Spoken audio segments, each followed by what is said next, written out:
as your badge.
You're talking about your boyfriend now is black? Yeah.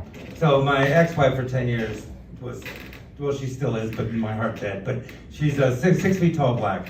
And I was having lunch with Goldie White, Barry White's ex, and Foxy from the Rick James thing.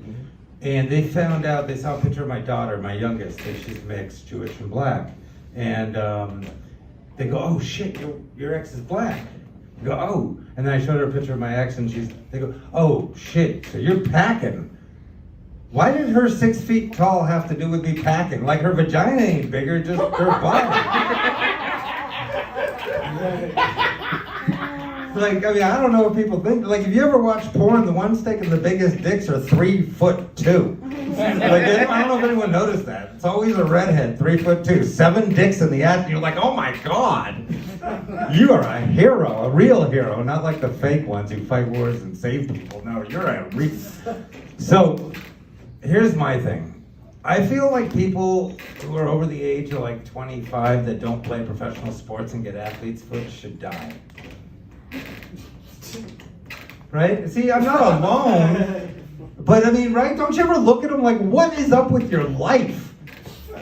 It's your feet. They're right. You gotta see them when you put on socks. At what point do they get so bad? I don't know. I don't get anything anymore. Who pulls their cock out so hard at a urinal that hairs fly off? Like,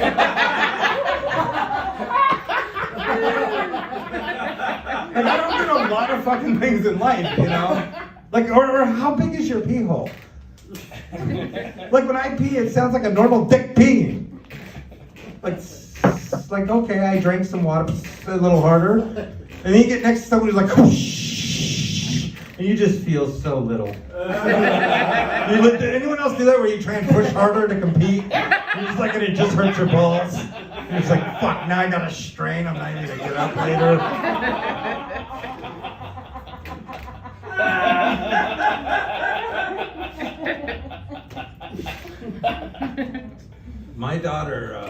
My daughter's black and Jewish, and I know nobody ever. I've been Jewish most of my life,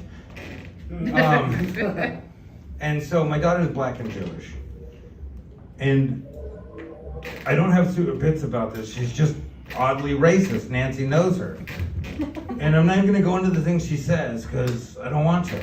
I just don't know what to say to her. Because what do I tell her? Stop that? Who's gonna tell her shit? She's black and Jewish.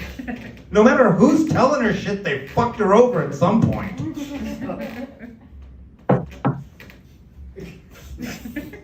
My oldest daughter, she's bisexual. She's not bisexual where she's been with women. She's bisexual where she goes to Syracuse in New York, and she's just white. It just wasn't enough for her. I'm like, well, tell him your dad's a criminal. Whatever, I didn't rob any of you guys. Calm the fuck down. When I say a criminal, I didn't steal stuff. I'm a public school teacher. I just took money for nothing. I'm gonna tell you guys something interesting. Is I hit a point in comedy where I've done it long enough. Not a brag. I'm on the wall at the Comedy Store. I got passed a long time ago, and then I fucked myself over nonstop. But I've hit a phenomenal point where I've literally gotten to the point where I could look and go, fuck, I did shows with him, and then I cry inside and die a little, but still, it's fucking kind of neat, you know? Oh, you know, I want to see one time where a comedy club is badass enough to put up the people who didn't ever make it but tried hard. You know? Guys, thank you. I'm very good.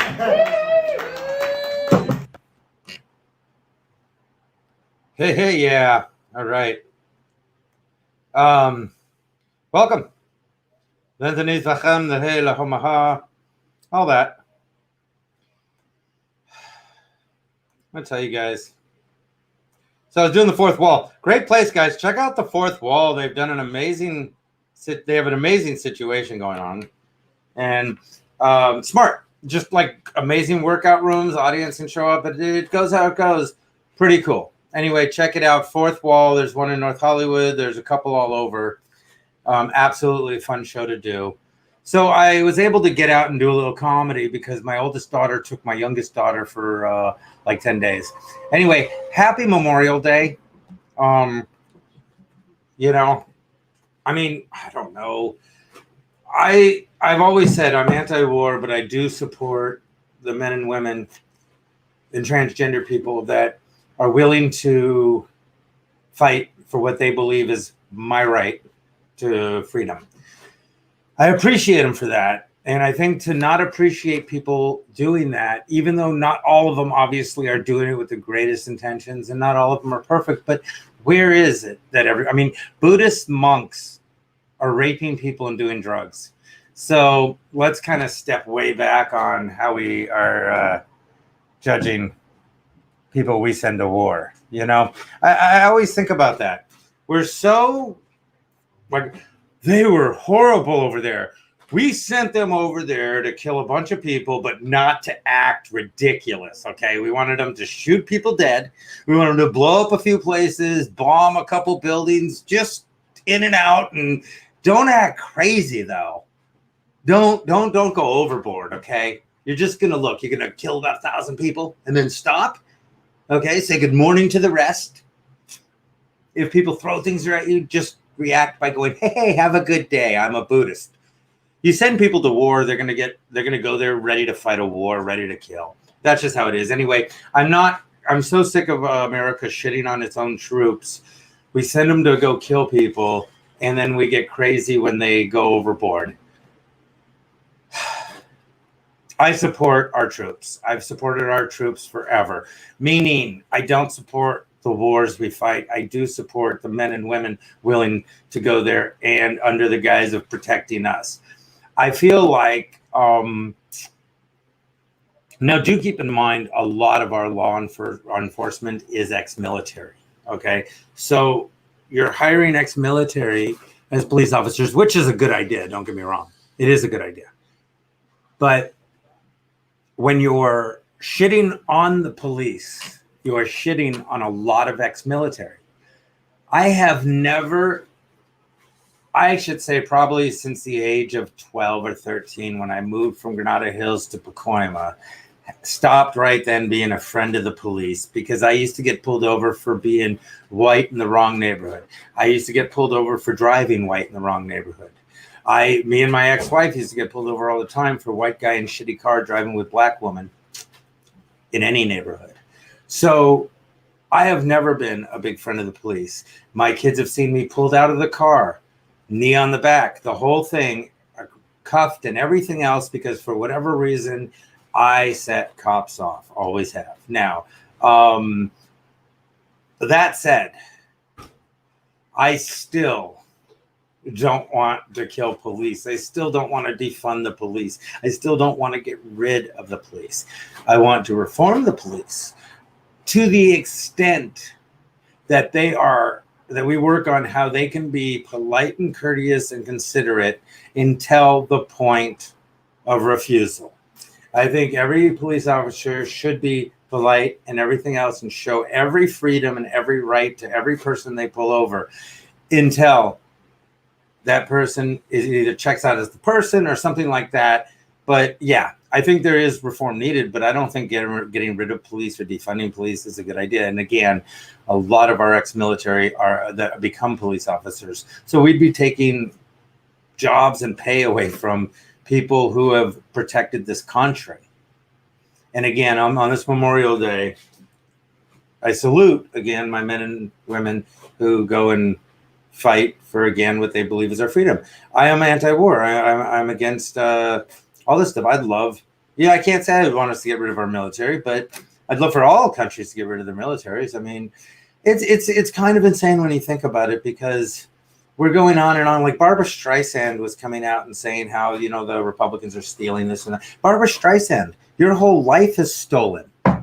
You bought land that you never should have been able to buy that much. You own so much land.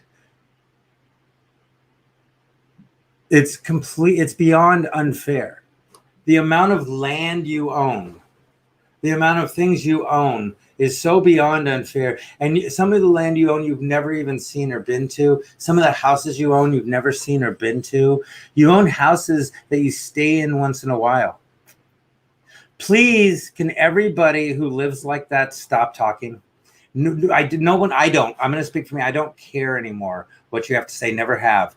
What rich people and celebrities and people like Bill Gates who hung out with Jeffrey Epstein and said, what you have to say means nothing to me. I knew Bill Gates was a scumbag from day one. I called him a scumbag from day one. He's a bad guy. He's a bad guy because he grew up never getting what he wanted except for with his money. The only way he ever got anything was with his money.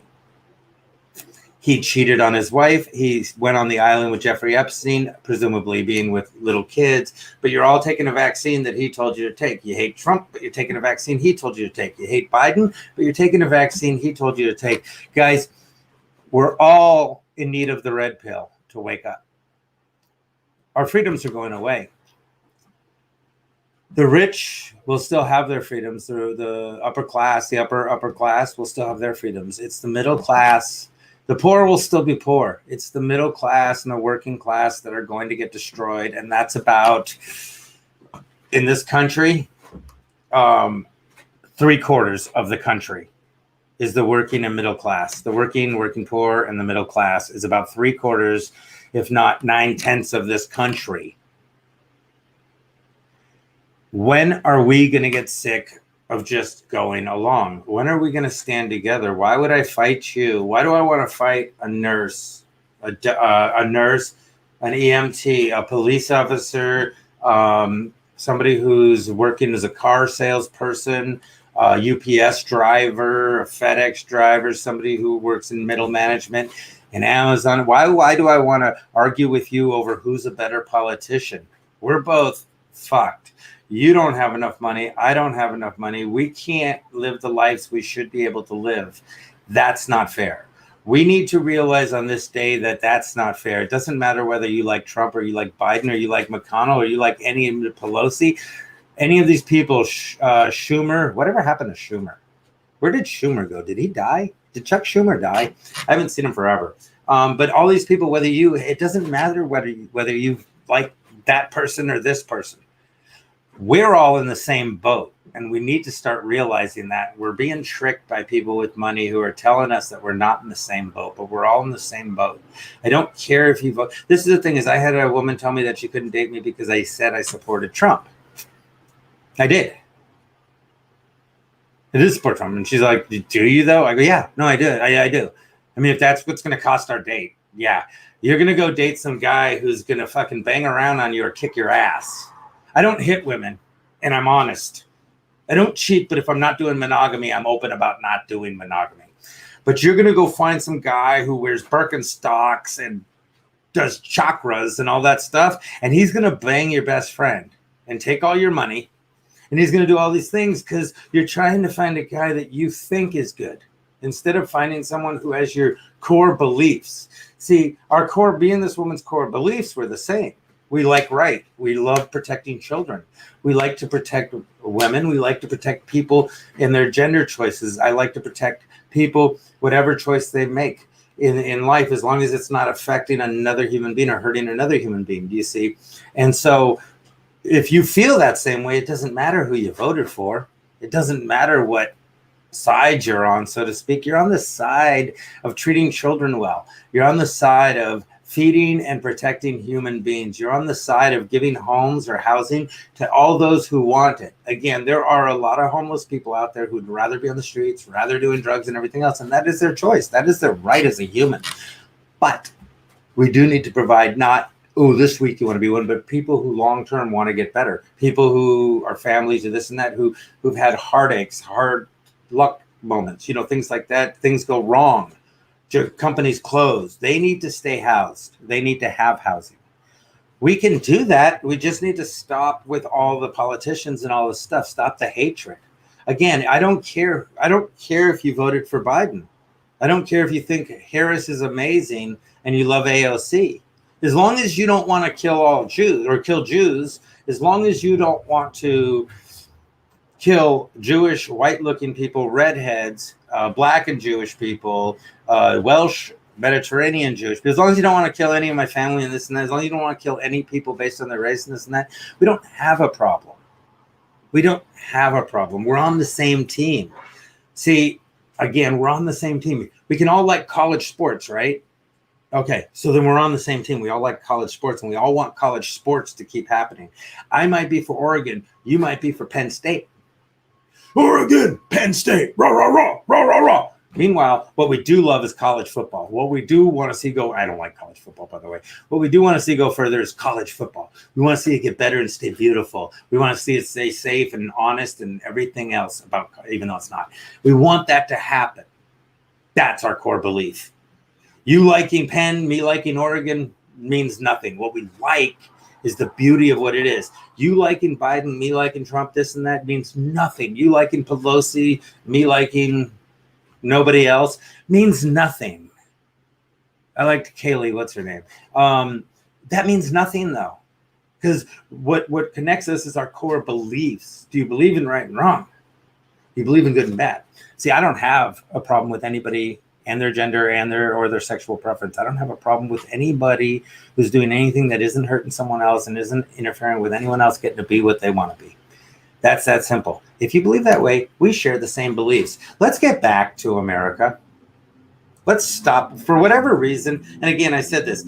It could be that Trump's trying to save the world. It could be that Trump's handing the world over to New World Order. It can totally, I don't claim to know. I've never sat here and went, Trump's the best person in the world and he's going to save us. No. I said he's either here to save us or he's here to destroy us. It's 100% one or the other.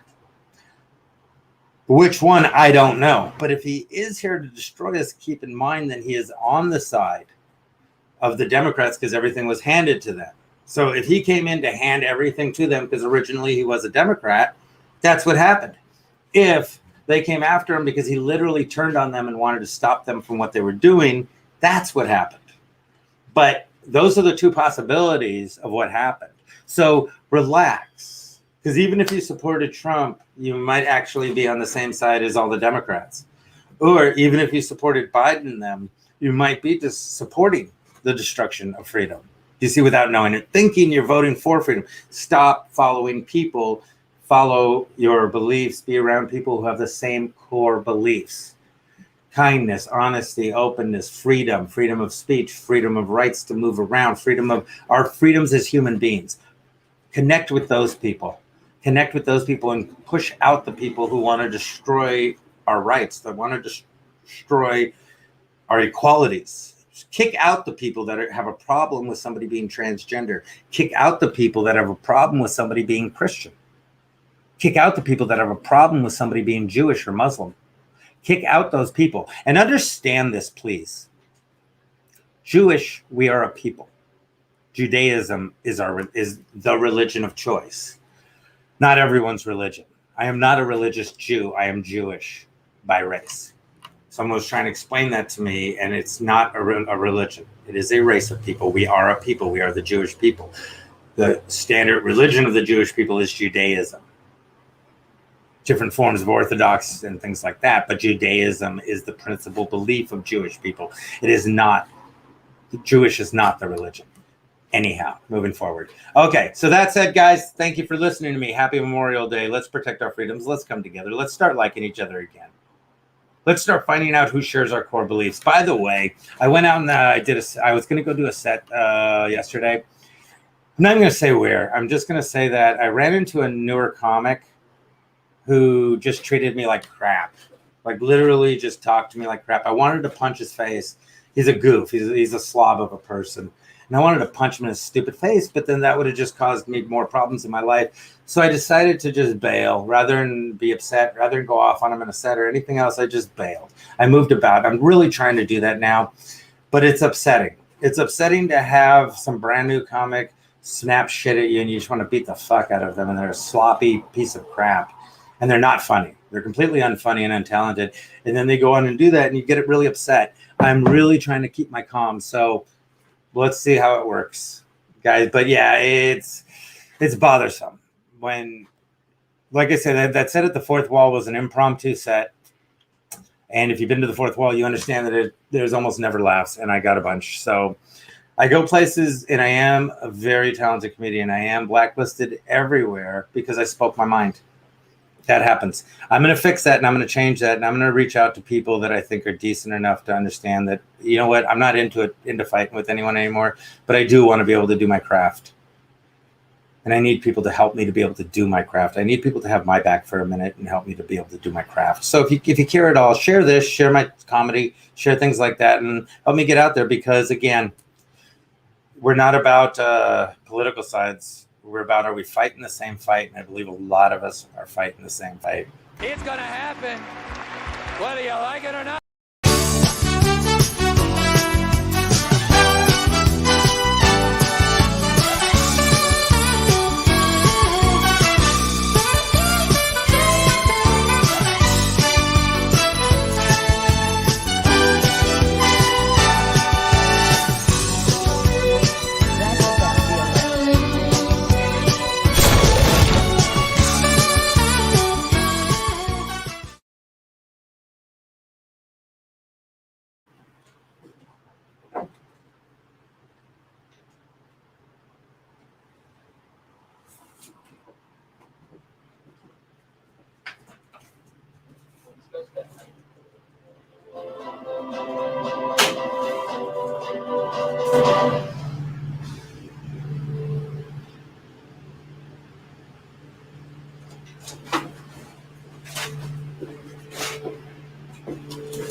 Diamonds, the timeless gift. You know the Jewelry Exchange's prices are unbeatable. Show her how much you care. Save 15% on all our fine jewelry and an additional 10% on loose diamonds. Don't miss these deals. Buy factory direct and save. JewelryExchange.com. With Realtor.com's affordability tool, I can find a new home with a mortgage that fits my budget. I love my new home. This is the best day of my afterlife. Realtor.com, to each their home. Welcome back to Independence Memorial Day. We honor the fallen. It's also important to honor our veterans, provide them with the necessary support they need to home. Joining us to discuss that is Amanda Alvin, a veteran advocate and a Veterans Appeals Lawyer and the Veterans Law Group. Our panelists, Jim Schmidt and Victoria Cousins, standing by as well. Amanda, good to see you. Thanks so much for coming on to talk about this. Tell me about what it is that you do, because we're also thinking of our veterans as well on Memorial Day, because one of our guests appropriately pointed out that you may forget that some of their veterans lost their comrades on these days. They're affected by this as well. Tell me why you do what you do and what it is that you do. Yeah, absolutely. Veterans Day can be a really difficult day for veterans because of just what you said. They survived and other people didn't. What we do is we help veterans get their benefits with the VA. So those who are struggling with PTSD, Agent Orange issues, we're still dealing with birth issues, all of that kind of thing. That are struggling with the VA as far as the bureaucracy and the frustration of dealing with all of the paperwork. We represent them and help them get the benefits that they deserve. Yeah, your Memorial Day, we absolutely are still thinking about them too, because they could be, again, like you said, suffering. And again, our guest pointed out, possibly PTSD. You would want this system to be for your veterans to be an easy system. They have fought enough. Come home, we'll take care of you. Unfortunately, there are hurdles they have to leap through, and that's something that you help out with. I also understand that there are other issues that you help deal, whether it be mental health. Now we have COVID. Has that played a part in veterans, right? Yeah, absolutely. The VA essentially shut all of its offices, all of the regional offices for a number of months. They were still working and working from home. But a lot of veterans couldn't get an examination, which is required in order to get your benefits. And unfortunately, I personally had one of my clients that died while he was waiting for that examination because COVID shut it down. That's so sad to hear. I mean, there's not even a word for it. I'll bring our panelists in on that note there. Victoria, hearing something like that, a loss of life happening, just and all you're doing at this point is just waiting. And this pandemic has changed our world in so many ways, and you've seen it specifically there changing the livelihood of veterans, specifically the one that Amanda just pointed out. First, God bless you, Amanda, for what you do, because it's so important. I have represented some military women who have been raped and threatened, if they reported it, that they would be sanctioned. So the military still isn't a good place for women, and there's much improvement that needs to take place. Well, I hope that obviously things change, and they can start at the top. Joe, you think about that, and obviously in your background, you've dealt with courts, you've dealt with red tape. You see something like this, what can be done? What would need to change to make things a little easier and less hectic for our veterans that need assistance? Well, President Trump got this started with his reorganization of the Veterans Administration and some marvelous reforms. But you can thank Dr. Fauci and the other people in the public health service for the closing of the veterans clinics. This nonsense about stopping treatment and preventing people from going to hospitals and clinics to get tests and things has caused more deaths than the COVID-19 virus has. This was ridiculous to prevent veterans from getting necessary examinations for their benefits. It was totally unnecessary. That could have been accommodated. This was the incompetence of public officials. Nothing more, nothing less. And it's absolutely disgraceful. And none of them will ever pay a price. Amanda, to bring you back in on this conversation, I'm curious to know your workload. Has it increased? Has it decreased this year, last year? What have you seen? Any changes? Absolutely, it's skyrocketed over the last year. I often say that you shouldn't have to hire. I wish I didn't have this job because I wish you wouldn't have to hire an attorney for the veteran to get the benefits. But definitely over the last year, it has skyrocketed. Our business has. Is there a specific case that you're seeing more of than any other? Not necessarily. I mean, certainly PTSD has always been something that we've handled, and as your other guest alluded to, that is related to also military sexual trauma. They treat it as PTSD. One of the things we've seen with Iraq and Afghanistan is because of the repeated times that people have been deployed, the PTSD can be at a different level than somebody who maybe has deployed one time. However, Vietnam veterans we're seeing are coming out of the woodwork as well because PTSD is becoming so much more well known. And then Agent Orange, they just added additional presumptive illnesses that if you're exposed to Agent Orange, there were 3 additional presumptive illnesses that come out of that, and that just skyrockets the business as well. We'll jump back to you on that. Your thoughts on that, and again, how prevalent PTSD is, and then Never ended. Stand out too. Who knew? The caseload has skyrocketed. Check this out. Yes, well, this If you hear what they're underscores the saying. necessity of We're having recognizing the like this Vietnam wonderful veterans lady now. on today. This is Oh, important, hey, and other horrible lawyers should things be happen doing to our this. Vietnam They should be veterans finding who are like remote 80 services, now. especially the big Like they're law like firms 70 that make a years big old, deal out of 60 years representing old. terrorists. They're They ought to spend 60s some and time 70s representing years old veterans, people. especially veterans And they're with going, PTSD. oh, hey, we fucked This you is a over. major public health concern Can we for veterans, take care of the along with people who fought in suicide, Afghanistan and not Iraq being done. right President now? Trump deserves Can we a just lot of stop credit instead for of them being focusing attention on 70 these and going, problems. oh, that And wasn't maybe cool? someday he'll get credit Can we for it. just In the meantime, give them all lawyers in homes America and should wake up help them with their mental illnesses and everything else just Rob ban Secretary, instead of anyway? because Just a we're thought. letting those veterans out there know.